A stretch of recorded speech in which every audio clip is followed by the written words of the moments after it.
Cher monsieur Yo, savez-vous reconnaître un bon thé? Disons que je ne me pose pas la question.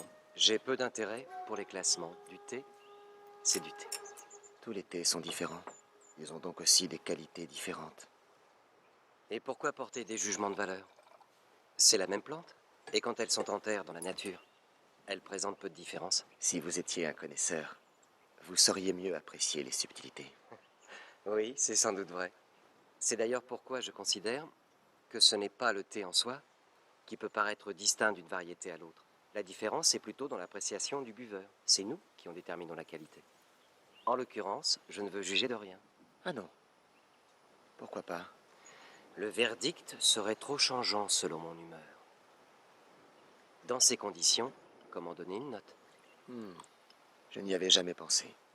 Dans cet ordre d'idées, diriez-vous que tous les arts martiaux se valent? Qu'il n'existe aucun style supérieur? Oui, c'est ce que je crois.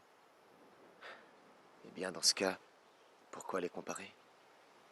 À quoi sert d'organiser des combats entre les différentes disciplines? Encore une fois, je suis convaincu que tous les sports de combat se valent. La différence réside dans la technique de l'homme qui pratique cet art. Au fond, c'est à notre propre découverte que nous allons lors d'une rencontre. Car le véritable ennemi est tapis en nous.